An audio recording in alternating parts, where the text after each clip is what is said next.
Right now, I am live outside of JPS Hospital in Fort Worth, where 3 of those 4 firefighters that were injured in this morning's devastating crash, where they are inside right now. Now, in the last couple of hours, there was actually a large group of firefighters that rushed inside of the hospital, most likely to rally around their fellow first responders. As you can see, streets are just covered with white. Now, I'm going to show you, take a look at the ground. It's not enough for a snowball fight here, but definitely enough to make a snow angel if you want to bring those kids outside. If you drive through this, your car could get stuck. I'm talking about inches of water that we are dealing with right now, stretching all the way down the street. I saw people outside today, and as soon as they came outside, they ran right back in. I mean, this cold weather, it is brutal. So much so, I have on 4 jackets, 3 layers of pants, some Ugg boots, and I am still freezing. And just looking at this debris, looking at this property, you can see that families here are going to have to start over. The pilot was the only person on board at the time of the crash, and he died on impact after that plane took a nosedive in this popular strip mall parking lot. There were some injuries and some people had to go to the hospital, but again, the mayor saying that luckily no one was killed during this tornado. Now, like how we've been reporting all morning, Christmas, it's just 2 weeks away, and this is the last thing that anyone wanted to do. Usually people are getting their last-minute Christmas gifts ready, they're decorating their trees, they're putting the lights up, but now they have to deal with this mess. This morning, search efforts are underway to make sure that no one was trapped inside of the Sandman Hotel following that massive explosion. Now, this is an all-hands-on-deck situation. We have search dogs, the fire department, police departments, and other emergency personnel. They are all combing through this debris as we speak. This is expected to be the busiest travel season yet, whether you are flying or driving. AAA predicting that 3.7 million Texans will be hitting the road this holiday week. Here in Fort Worth, you can see that traffic is moving smoothly, but in the coming days, that will not be the case. Happy Super Bowl weekend. I have been grocery shopping here at the H-E-B in McKinney, and you can see my cart is already packed. I got the cookies, the chips and dip, the frozen pizza. But guys, I have to talk about this Super Bowl staple. Who can forget the chicken wings? Kennedi, did you get into the group pool? I did. I was just telling our audio guy, Scott, I was like, I'm so upset that 27 people were able to join this. I mean, that's just, I don't want to divide my money with that many people. More than 20,000 Texas Rangers fans, they packed Globe Life Field to watch the amazing game and to watch us become world champions. And what a great game it was. What a great season this has been, despite injuries, despite all of the odds against us.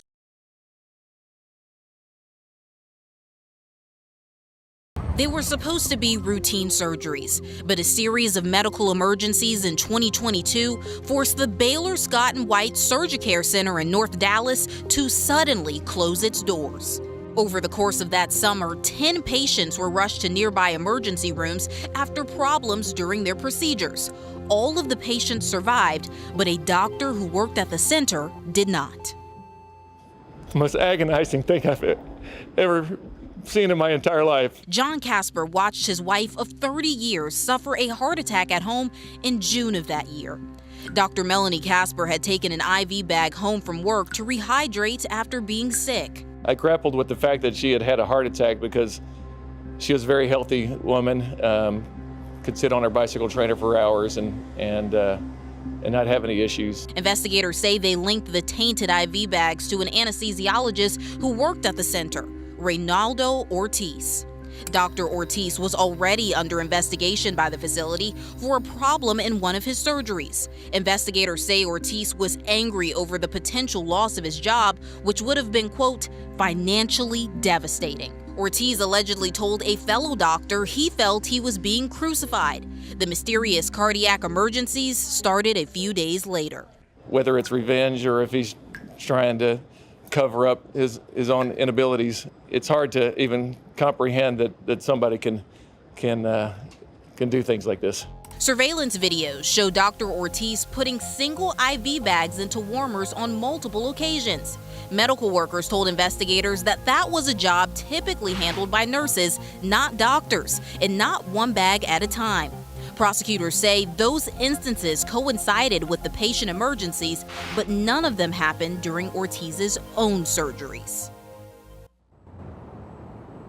Now, Ortiz has denied all of these allegations. His attorneys say that this evidence is made up of suspicious coincidences. Jury selection does begin today, and we'll have live updates right here on CBS News Texas and online. Reporting live in Dallas, Kennedi Walker, back to you.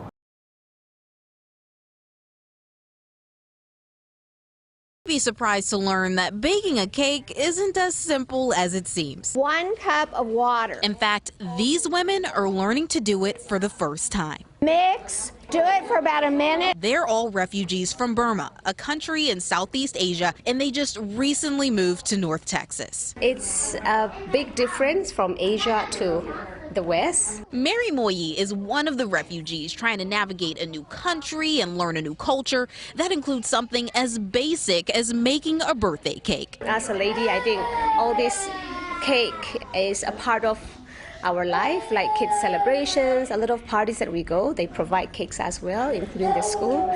So it's going to be exciting to be able to make them. Through the help of these free cooking classes, they're learning some of our country's most popular recipes and how to use Western appliances. The experience even incorporates how to sing Happy Birthday. Happy birthday to you. It's part of a new program made possible by a community health center in Dallas, a nonprofit known as HHM Health. They were talking about how they're fearful of using their oven. They're fearful of using those American Western appliances. They're actually using them for storage. Adrian Logan says the goal for these refugees is to find that baking a cake is as simple as, well, baking a cake. And after a few more courses, learning how to make different courses, they'll be able to prepare an entire meal. Being able to cook at home means that their whole family can have a better nutritional food, meals. Everyone in the whole family can have a better health overall. The number of refugees relocating to Texas grows every day, and each family has its own unique challenges. It's not easy,